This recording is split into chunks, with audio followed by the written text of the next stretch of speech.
मुझे लगता है सरकार महिलाओं के लिए तो नहीं, गुंडों के लिए काम कर रही है। उनके राज में गुंडे बहुत सुरक्षित हैं। जिस तरह से बलात्कारी को जेल से निकाल के माला पहनाया जाता है, उनको सुरक्षित किया जाता है, उनका सम्मान किया जाता है। जिस तरह से आप मणिपुर चले जाइए तो मणिपुर में जिस तरह से महिलाएं रोती हैं और हमारे यहाँ प्रधानमंत्री वहाँ जाते भी नहीं हैं, तो किस तरह से स्मृति ईरानी ये कह सकती हैं कि महिलाएं यहाँ पर सुरक्षित हैं, जबकि खुद वो एक महिला है। तो संवेदनहीनता की इंतहा हो गई है इस प्रदेश में, और मुझे लगता है कि अब एक नया नेता आने की जरूरत है जो इस प्रदेश को क्या पूरे देश को बदले, और वो जो एक रोशनी है वो हम लोग को राहुल जी में दिख रही है। आज से पहले मैंने कभी नहीं सुना, जब से मैंने जन्म लिया तब से मैंने कभी नहीं सुना कोई नेता ये जो भारत जोड़ो न्याय यात्रा चला रहा है, मैंने कभी नहीं देखा। हाँ, लेकिन ये जरूर देखा धर्म के नाम पे लड़ाइयाँ हो रही हैं, मर रहे हैं लोग, वो तो बहुत देखा, बहुत सुना। हर चुनाव बस धर्म के नाम पर ही होता है, भारत जोड़ो आज तक किसी ने कहा ही नहीं। तो अब ये चीज़ सही आई है, एक जो ये पॉइंट है बहुत सही है, भारत जोड़ो, क्योंकि एकता में ही एकता, आप लोगों ने मतलब सुना भी होगा और हम भी बचपन सुनते आ रहे हैं कि एकता में जो ताकत होती है वो किसी चीज़ में है ही नहीं। तो मणिपुर में जब निवस्त्र होकर के एक स्त्री को घुमाया जा रहा था तो वो कहाँ सो रही थी क्या, या फिर उनको दिखाई नहीं दे रहा था, या उनके अंदर हिम्मत नहीं थी कि वहाँ जाके उस महिला की कहते हैं मुसीबत जो उसके ऊपर हुई है, जो उसके ऊपर अत्याचार हुआ उसको सुन सके। बिल्किस बानो का फिर क्या, बिल्किस बानो के साथ बलात्कार होता है और उनके जिन अपराधियों को जेल में डालना चाहिए उनको वहाँ से निकाल के मालाएं पहनाई जाती है और उनको छोड़ दिया जाता है, वो कहीं भी घूमती हैं, उनको कोई फर्क नहीं पड़ता है। अगर इस तरह की घटना हो रही है तो फिर वो कहाँ सो रही हैं। बचाओ राष्ट्र बचाओ, औरतें लड़कियां आगे आओ, इंसानियत बचाओ राष्ट्र बचाओ, औरतें लड़कियां आगे आओ, इंसानियत बचाओ राष्ट्र बचाओ, औरतें लड़कियां आगे आओ, इंसानियत बचाओ राष्ट्र बचाओ, औरतें लड़कियां आगे आओ, इंसानियत बचाओ राष्ट्र बचाओ, औरतें लड़कियां आगे आओ, इंसानियत बचाओ राष्ट्र बचाओ, औरतें लड़कियां आगे आओ, इंसानियत बचाओ राष्ट्र बचाओ, औरतें लड़कियां आगे आओ, इंसानियत बचाओ राष्ट्र बचाओ, औरतें लड़कियां आगे आओ, इंसानियत बचाओ राष्ट्र बचाओ, औरतें लड़कियां आगे आओ, इंसानियत बचाओ राष्ट्र बचाओ, औरतें लड़कियां आगे आओ, इंसानियत बचाओ राष्ट्र बचाओ, औरतें लड़कियां आगे आओ, इंसानियत बचाओ राष्ट्र बचाओ, औरतें लड़कियां आगे आओ। हम मौजूद हैं उत्तर प्रदेश के अमेठी में, जहां से स्मृति ईरानी का संसदीय क्षेत्र है, जो लगातार महिला सुरक्षा की बात करते हैं। आप पीछे देख सकते हैं हमारे साथ महिलाएं हैं जो उनसे जानने की कोशिश करेंगे क्या उत्तर प्रदेश में महिलाएं सुरक्षित महसूस करती हैं। क्या लगता है जो लगातार स्मृति ईरानी दावे करती हैं महिला सुरक्षा को लेकर, आपको लगता है कि उत्तर प्रदेश में महिला सुरक्षित है? बिल्कुल नहीं। अगर महिला सुरक्षित होती तो शायद हम लोगों को आने की ज़रूरत ना पड़ती, लोगों को सड़कों पे उतरने की ज़रूरत ना पड़ती। वो कठुआ कांड हो या फिर जो है बिल्किस बानो का केस हो, तो उस तरह की घटनाएं जब देख रहे हैं तो हमें तो इस सरकार में और स्पेशली स्मृति ईरानी जी के अंदर तो संवेदनहीनता दिख रही है। उनके अंदर तो स्त्री नाम की कोई चीज़ भी नहीं है। लेकिन वो तो बात करती है महिला जो है उत्तर प्रदेश में सुरक्षित है, कानून व्यवस्था सब कुछ ठीक है, तो वो मणिपुर क्यों नहीं गई? मणिपुर में जब निवस्त्र होकर के एक स्त्री को घुमाया जा रहा था तो वो कहाँ सो रही थी क्या, या फिर उनको दिखाई नहीं दे रहा था, या उनके अंदर हिम्मत नहीं थी कि वहाँ जाके उस महिला की कहते हैं मुसीबत जो उसके ऊपर हुई है, जो उसके ऊपर अत्याचार हुआ उसको सुन सके। बिल्किस बानो का फिर क्या, बिल्किस बानो के साथ बलात्कार होता है और उनके जिन अपराधियों को जेल में डालना चाहिए उनको वहाँ से निकाल के मालाएं पहनाई जाती है और उनको छोड़ दिया जाता है, वो कहीं भी घूमती हैं, उनको कोई फर्क नहीं पड़ता है। अगर इस तरह की घटना हो रही है तो फिर वो कहाँ सो रही हैं। अच्छा, आपको लगता है कि जो जिस तरीके से लड़कियों के लिए बात की जाती है सुरक्षा को लेकर, तो आप महसूस करती हैं सुरक्षित है उत्तर प्रदेश की लड़कियाँ? बिल्कुल नहीं, क्योंकि बिल्कुल नहीं, मैं इसको महसूस करती हूँ क्योंकि जब से ये सरकार आई तब से घटनाएं और बढ़ रही हैं, और जब इन सब घटनाएं हो भी रही हैं तो वहाँ पे लोग जाते भी नहीं हैं कि उनके साथ क्या हुआ है, क्या उनके बारे में उनके जाने या पूछे, वो भी नहीं हो रहा है। तो मैं बिल्कुल नहीं मानती हूँ कि इस सरकार में महिलाएं सुरक्षित हैं। लेकिन लोग तो कह रहे हैं कि मतलब वो तो कहती है कि जनता खुश है लगातार, इसलिए आपके बड़े नेता को हरा दिया स्मृति ईरानी ने यहाँ से। वो हरा दिया वो बात अलग है, पर आप जब ग्रामीण क्षेत्र में या अंदर क्षेत्र में जाके पता करेंगे तो वहाँ आपको हकीकत पता चलेगी कि अंदर लोग क्या चाह रहे हैं। बस कुछ चीज़ें ऐसी हैं जो नहीं बता पा रहे या नहीं कह पा रहे क्योंकि उनको कोई सुनना ही नहीं चाह रहा है। क्या हकीकत, आपको क्या लगता है क्या हकीकत है? यही कि सरकार सिर्फ बाहर के चीज़ों को दिखा के ये कह रही कि हम सब कुछ कर रहे हैं, सरकार जनता के लिए कर रहे हैं, पर अंदर जाने में ना वो चाहती है कि अंदर की चीज़ों को जाने ना समझे। तो सरकार कोई काम नहीं कर रही क्या महिला। लग रहा है सरकार काम कर रही है महिलाओं के लिए, जनता के लिए? मुझे लगता है सरकार महिलाओं के लिए तो नहीं, गुंडों के लिए काम कर रही है। उनके राज में गुंडे बहुत सुरक्षित हैं। जिस तरह से बलात्कारी को जेल से निकाल के माला पहनाया जाता है, उनको सुरक्षित किया जाता है, उनका सम्मान किया जाता है। जिस तरह से आप मणिपुर चले जाइए तो मणिपुर में जिस तरह से महिलाएं रोती हैं और हमारे यहाँ प्रधानमंत्री वहाँ जाते भी नहीं हैं, तो किस तरह से स्मृति ईरानी ये कह सकती हैं कि महिलाएं यहाँ पर सुरक्षित हैं, जबकि खुद वो एक महिला हैं।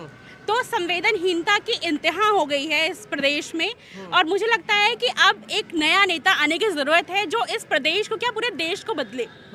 और वो जो एक रोशनी है वो हम लोग को राहुल जी में दिख रही है, और उसके लिए ही हम लोग आज यहाँ पर राहुल जी का सपोर्ट करने के लिए आए हैं, क्योंकि जिस तरह से उन्होंने अपनी पदयात्रा को शुरू किया है, अपनी यात्रा को शुरू किया है, हम सबको एक रोशनी लगती है कि शायद इस बार जो देश है वो उनके साथ खड़ा होगा। लेकिन वो तो कहते हैं कि जो महंगाई है उस पर लगातार काम कर रहे हैं, चाहे वो गैस सिलेंडर हो, महंगाई हो, बेरोजगारी हो। बिल्कुल, मुझे लगता है कि गैस सिलेंडर पे इतना काम किया गया है कि 400 से गैस आज 1050 में पहुंच गई है, तो काम तो बहुत हुआ है। महंगाई पे इतना ज़्यादा काम हुआ है कि महंगाई बढ़ बहुत रही है। तो वो मोदी जी बोल तो सही रहे हैं कि काम तो बहुत हुआ है ना। आज 1050 पे गैस है तो काम तो हुआ है जी। काम हुआ है। अब मुझे तो कहीं नहीं लगता ये काम हुआ है। जैसे कि मेरी साथी लक्ष्मी ने बोला कि महंगाई बढ़ती जा रही दिन पर दिन है, तो गरीब आदमी जो है वो कैसे अपना जीवन व्यतीत करें, तो कहीं नज़र नहीं आ रहा उनका काम। ज़मीनी स्तर पे आप कहीं देखिए तो कहीं भी आपको दिखाई नहीं देगा। वो शायद ही ऊपर ऊपर चमका रहे हैं, लेकिन अंदर आप घुसेंगे तो कुछ नहीं है। चलिए, क्या लग रहा है कि जिस तरीके से राहुल गांधी न्याय यात्रा निकाल रहे हैं महिलाओं के लिए, रोजगार के लिए, तो लग रहा है कि फर्क दिखेगा? बिल्कुल, क्यों नहीं दिखेगा। जब ज़मीनी स्तर पे कोई इंसान काम करेगा तो फ़र्क दिखेगा। जैसे कि मेरे साथी अन्नू ने कहा कि जब आप ग्रामीण क्षेत्रों में जाएंगे, पूछेंगे, तब उनका दर्द बाहर निकल के उभर के आएगा। तो क्यों नहीं कुछ फ़र्क दिखेगा, बिल्कुल दिखेगा। जब आप साक्षात सामने होंगे तो अपने दुख दर्द आपसे बांट पाएंगे। आप सच में देखेंगे, आपके सामने लाइव होगा कि क्या स्थिति है चीज़ों की, कैसे क्या चीज़ें चल रही हैं। लेकिन भाजपा कहती है रोजगार के लिए, पढ़ाई, जो महिलाएं हैं, लड़कियां हैं, उनको हम आगे बढ़ाने की कोशिश कर रहे हैं, उनके हित में सरकार काम कर रही है। हाँ बिल्कुल, क्यों नहीं, इतना रोजगार कर रही है कि अभी आप लाइव देख लीजिए कि लीक हो गया पेपर लीक हो गया यूपीपी का। मैं आपको बता दूं, 400 रुपये फीस है पेपर की, फॉर्म भरने की, और 50 रुपये जो भरते हैं वो लेते हैं। 450 हो गया। उसको जो है 50,000 स्टूडेंट अप्लाई किया, उससे आप गुणा करके देख लीजिए, कम से कम 2 करोड़ कुछ रुपए का फायदा हुआ है। तो बहुत काम हो रहा है रोजगार पे, बेरोजगारी बहुत अच्छे तरीके से। क्या लगता है कौन मतलब हित में काम कर सकता है, चाहे वो रोजगार के लिए हो, लड़कियों के लिए हो, महिलाओं के लिए हो? देखिए, रोजगार के लिए हित में काम वही कर सकता है जो सही से चीज़ों को जानता है। क्योंकि आप कह सकते हैं कि दलदल में इंसान फंसने से उसको बहुत तकलीफ होती है, लेकिन जब फंसेंगे, आप जानेंगे, जमीनी स्तर से उभर के आएगा, उसे ही पता चलेगा कि क्या महसूस होता है कि जब आपको लगता है कि आपका जीवन समाप्त हो रहा है, आपकी सांसें रुक रही हैं, आप सही से सांस नहीं ले पा रहे हैं। तो वही काम कर सकता है जो उन चीज़ों से गुजरा हो, और जो सिर्फ बड़ी बड़ी बातें हाँकता हो या फिर जो चीज़ों को पढ़ के बताता हो, वो नहीं कर सकता। बड़ी बात कौन कर रहा है? बड़ी बातें मैं किसी भी इंसान की कर रही हूँ, मैं तौहीन नहीं करी किसी भी चीज़ की, लेकिन मैं किसी भी इंसान की, जैसे अगर आप किसी नॉर्मल इंसान से पूछ लीजिए जिसका रेप हुआ है, उससे पूछिए, उससे पता है कि असल में दर्द होता क्या है, रेप में क्या दर्द होते हैं। अब जिनका नहीं हुआ, जिनके साथ ऐसी नई चीज़ें हो रही, तो वो सिर्फ हवाबाजी करेंगे। लेकिन अमित शाह तो कहते हैं कि महिलाएं जो है रात को 12 बजे भी घर से बाहर निकल सकती हैं। हाँ बिल्कुल, क्यों नहीं निकल सकते। अगर निकल सकते हो तो हम लोग ऐसे यूँ ना आते। अगर निकल सकते हो तो ऐसे हम लोग यूँ ना आते। हम लोग डरते हैं, कतराते हैं कि अगर शाम में सूरज ढल गया है तो हम लोग घर से बाहर नहीं निकलते। हमारे मम्मा पापा, हमारे सब लोग मतलब इतना रोक टोक लगा देते हैं कि आपके साथ गलत हो जाए, हम खुद डरते हैं, हम नहीं सुरक्षित महसूस करते। क्या लगता है आपको मोदी सरकार झूठ बोलती है? देखिए, झूठ बोलने की अगर बात की जाए तो हम उसे सही मानेंगे जो हमें दिखेगा, जो हमें महसूस होगा। हम नहीं मानेंगे। महसूस हो रहा है? हमें सुरक्षा महसूस नहीं हो रही है, हमें रोजगार नहीं मिल रहा, हमें पढ़ाई में कोई वो दिख ही नहीं रहा है। सिर्फ जो है कोई भी चीज़ देख ले आप, सिर्फ जो है शो ऑफ हो रहा है बस। उम्मीद दिख रही है आपको? मतलब आप किसकी बात कर रहे हैं, किसमें उम्मीद? 2024 में मतलब क्या उम्मीद दिख रही है आपको, अगर बदलाव होता है? बदलाव तभी होगा जब नया नेता आएगा और जो जमीनी स्तर से निकल के आएगा, जब चीज़ों को परख के वो बाहर निकलेगा, तभी बदलाव दिखेगा। हो सकते नया जैसे कि आज से पहले मैंने कभी नहीं सुना, जब से मैंने जन्म लिया तब से मैंने कभी नहीं सुना कोई नेता ये जो भारत जोड़ो न्याय यात्रा चला रहा है, मैंने कभी नहीं देखा। हाँ, लेकिन ये ज़रूर देखा, धर्म के नाम पे लड़ाइयाँ हो रही हैं, मर रहे हैं लोग, वो तो बहुत देखा, बहुत सुना। हर चुनाव बस धर्म के नाम पर ही होता है, भारत जोड़ो आज तक किसी ने कहा ही नहीं। तो अब ये चीज़ सही आई है, एक जो ये पॉइंट है बहुत सही है भारत जोड़ो, क्योंकि एकता में ही एकता आप लोगों ने मतलब सुना भी होगा और हम भी बचपन सुनते आ रहे हैं कि एकता में जो ताकत होती है वो किसी चीज़ में है ही नहीं। तो भारत जोड़ो और एक ताकत जो विशाल ताकत है उसको एकत्रित करो और जो है कुछ बदलाव करो, फिर चाहे वो शिक्षा के क्षेत्र में हो, रोजगार के क्षेत्र में हो या फिर किसी भी क्षेत्र में हो। आपको क्या लग रहा है, बेहतर काम कर रही है भाजपा सरकार? जी नहीं, मुझे ऐसा नहीं लगता है कि भाजपा मतलब अच्छा कर रही मैंने पहले ही बताया है कि मैं बिल्कुल सहमत नहीं हूँ।